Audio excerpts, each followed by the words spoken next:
प्रिय किसान भाइयों, इस समय हम जनपद बाराबंकी के जो उत्तर प्रदेश का एक ज़िला है वहाँ के सबसे सुदूरवर्ती ब्लॉक पूरे डलई में खड़े हुए हैं और ये सामने सरजू नदी बह रही है। सरजू नदी आप लोग देख रहे होंगे, ये है वर्षा ऋतु में बिल्कुल प्रचंड हो जाती है और जल ही जल दिखता है।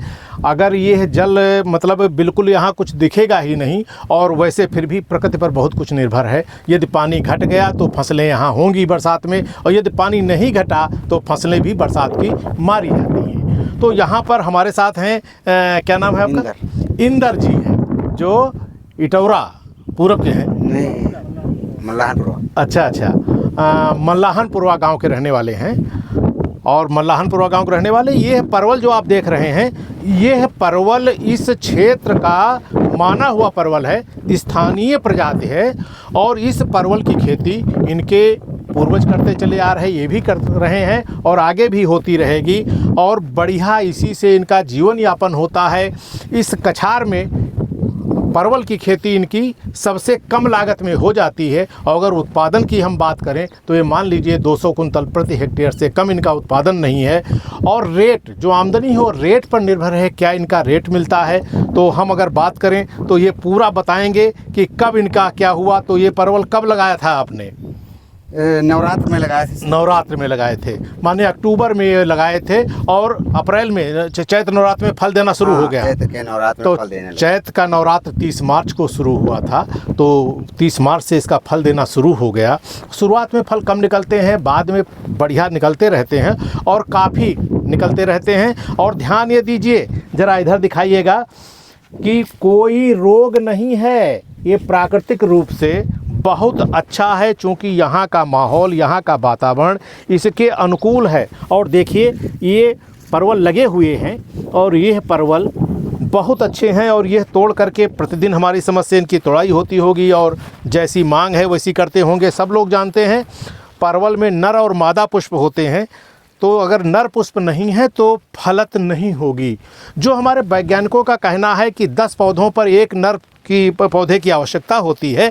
तो ये नर पौधा कहाँ है? अच्छा, देखिए, ये नर पौधा है, ये ऐसे ही रहेगा, फूल रहेगा और इसमें जो है फल नहीं आता है। तो ये जो है बहुत आवश्यक है, 10 पौधों पर एक नर पौधा होगा, तभी हमारा उत्पादन बहुत अच्छा होगा। ये वैरायटी स्थानीय वैरायटी है, जो पहले से चली आ रही हैं, वही वैरायटी हैं ये। अगर हम ध्यान दें तो ये वैरायटी जो है मुख्य रूप से बहुत अच्छी हम कहेंगे स्थानीय वैरायटी, इसलिए कि इनमें कोई रोग नहीं लगता। बहुत अच्छी व्यवस्था, ये अपनी ही नर्सरी तैयार करते हैं, अपनी ही बेलें लगाते हैं, तो जिससे इनको कुछ बाहर से लेना नहीं है। अगर हम बात कहें, कम से कम खर्च में अधिक उत्पादन लेते हैं। और जो हमारी बहुत सारी वैरायटी हैं, हमारा भारतीय सब्जी अनुसंधान संस्थान वाराणसी में है, जो बहुत सारी वैरायटी निकाला है। एक वैरायटी है IIVR PG 105। इस वैरायटी में बीज नहीं होता है, तो बिना बीज की वैरायटी है, बहुत अच्छा उत्पादन है। तो हमारा तो सुझाव है कि जो लोग वीडियो देख रहे हैं वो लोग भारतीय सब्जी अनुसंधान संस्थान से अनुरोध करें कि इस क्षेत्र में आकर के, और अगर वो शासन प्रशासन सारे लोग कि इस क्षेत्र में आकर के अगर इनको देखा जाए तो यहाँ पर बहुत सारे लोग परवल की खेती करते हैं। अगर इसमें सुधार कर दिया जाए तो हो सकता है इससे ज़्यादा आमदनी इनको होने लगे। तो मुख्य रूप से जो बात है कि परवल का लगाना, कोई इनसे पूरा परिवार बचपन से सीख रहे हैं कब लगाना है, कब कौन सी कृषि क्रिया करनी है और उसके बाद क्या व्यवस्था है। तो इस पर इनका बहुत अच्छा अनुभव है और उसी अनुभव का एक परिणाम है कि अच्छा उत्पादन होता है, अच्छा लाभ कमाते हैं। तो परवल की खेती, और सारे लोग इस परवल को बहुत अच्छा मानते हैं, इस नदी के किनारे वाले को।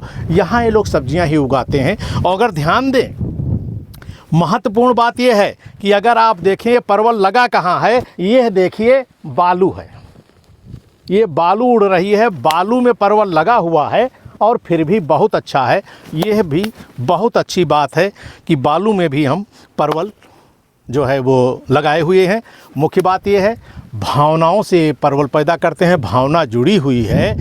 आज 6 मई 2025 है, दोपहर का समय है, गर्मी है, लेकिन खेत में घुसने से पहले इन्होंने अनुरोध किया कि चप्पल निकाल दीजिए। तो बिना चप्पल के सब लोग हैं और जो है ये इनकी भावना है, इनकी भावना को ठेस न पहुँचे, आहत न पहुँचे। तो ये है जो है हमने भी चप्पल निकाल दिया है। और ये जो है परवल है, तो हम किसान भाइयों से अनुरोध करेंगे कि जो किसान भाई देख रहे हैं, इनसे अगर बेल लेना चाहते हैं तो अगले रोपाई के लिए इनसे बेल ले सकते हैं और लता ले सकते हैं और अपना भी रोपाई कर सकते हैं। इनसे पूछ करके रोपाई करेंगे तो उत्पादन आपका और अच्छा होगा। तो अगर आप चाहें अपना नंबर बताइए, फ़ोन नंबर जो किसान आपसे संपर्क करें।